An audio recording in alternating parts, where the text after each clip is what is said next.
ভারতবর্ষ পশ্চিম বাংলার 23 লক্ষ মানুষ আমাদের আপনার মতো বাড়ির সুশিক্ষিত যারা আছে, উচ্চশিক্ষায় শিক্ষিত যারা হয়েছিল, তারা পরীক্ষা দিয়েছিল। 23 লক্ষের মধ্যে অনেকে পাস করেছে, অনেকে পাস করেনি। মেধার ভিত্তিতে যারা পাস করেছে তাদেরকে সাধুবাদ জানাই, কিন্তু দুঃখের বিষয় অনেকে সাদা খাতা জমা দিয়েছে। তাদেরা ভাইভাতে পাস করলো, তারা রীতিমতো চাকরি করছে। আর আপনি পানভোজে কাজ করেন, আপনার ছেলেটাকে কষ্ট করে যে দিন আনে দিন পান, যে মজুরি পান, তার থেকে পড়াশোনা করালেন, উচ্চ শিক্ষায় শিক্ষিত করালেন, কিন্তু আপনার পক্ষে 15 লাখ 20 লাখ দেওয়ার সমর্থ নাই।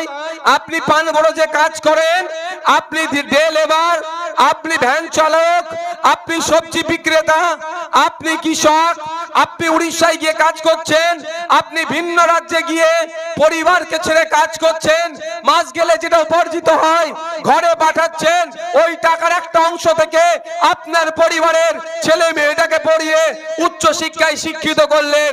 সে মেধাযুক্ত হওয়ার পরেও, তার যোগ্যতা থাকার পরেও আপনি 15 লাখ 20 লাখ না দেওয়ার ফলে আপনার ছেলের পরিবর্তে ওই বড় লোকের দামাল ছেলেটার চাকরি দিল, তার কোনো যোগ্যতা ছিল না। এই অন্যায়ের বিরুদ্ধে কলকাতার রাজপথে দাঁড়িয়ে যে সমস্ত বিপ্লবীরা, যে সমস্ত ছেলে মেয়েরা লড়াই করছে, তার প্রথম সারিতে ছিল আমাদের মাইউদ্দিন মাহি ভাই। তাকে আমরা জোগাড় করলাম, তাকে আমরা নজরে রেখেছিলাম এখানে লড়াই করার জন্য। তমলিকের এই বিপ্লবী মাটিকে আমরা বেছে নিলাম।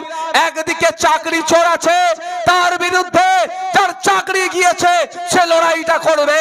মানুষ দেখার বিষয় আছে, আশা করছি মানুষ ন্যায়ের পক্ষে থাকবে, হকের পক্ষে থাকবে, চাকরি চুরিদের বিপক্ষে থাকবে। যার চাকরি চুরি গিয়েছে তার পক্ষ নিয়ে তার যেমন চাকরি ফিরে পায় সে লড়াই যেমন করবে, সাথে সাথে আগামী দিনে এই সমস্ত চাকরি চুরি না হয়, মানুষের অধিকার যাতে বুঝিয়ে দেওয়া যায়, সেই জন্য পার্লামেন্টের মধ্যে গিয়ে, দেশের আইনসভার মধ্যে গিয়ে আপনার আমার ভবিষ্যতের জন্য লড়াই করবে। আপনারা ডিসাইড করুন কাকে পাঠাবেন পার্লামেন্টে, কাকে পাঠাবেন? ওই চাকরি চোরেদেরকে? ও তো চাকরি চোরের দলের লোক। শুধুমাত্র শিক্ষা দপ্তর চাকরি চুরি করেনি, এই মিডিয়ার মাধ্যমে বলছি, উনি যার কি চটি চাটতে খুব ভালোবাসেন বলেছিলেন না, বলেছিল নাকি চটি চাটতে খুব ভালোবাসবেন, তার উদ্দেশ্যে বলছি তাকে উত্তর দিতে বলবেন। মুখ্যমন্ত্রীর নিজের দপ্তর যিনি চালান, যেই দপ্তরের মাধ্যমে গ্রুপ ডি নিয়োগ হয়, সেই দপ্তরেও চাকরি চুরির অভিযোগ উঠেছে।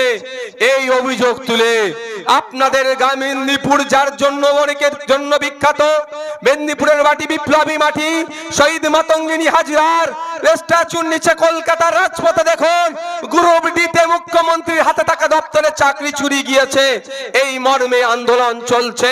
ওই আন্দোলন স্থলে আমি গিয়েছিলাম, ওখানে গিয়ে রাজ্য সরকারকে তথা এই মেদিনীপুর তমলুকের তৃণমূলের যিনি প্রার্থী হয়েছেন তার নেত্রীর উদ্দেশ্যে চ্যালেঞ্জ করেছিলাম, আপনি প্রেস কনফারেন্স করে বলুন আপনার কত সৎ সাহস দেখব যে আপনার দপ্তরের চাকরি চুরি হয়নি, কিন্তু 6 মাস অতিবাহিত হয়ে গেল, এখনো পর্যন্ত মুখ্যমন্ত্রীর মাননীয় মমতা ব্যানার্জি মহাশয়েরও সৎ সাহস হলো না, তিনি একবারের জন্য বললেন না যে গ্রুপ ডি চাকরি চুরি হয়নি। সাহস থাকলে তো বলবে।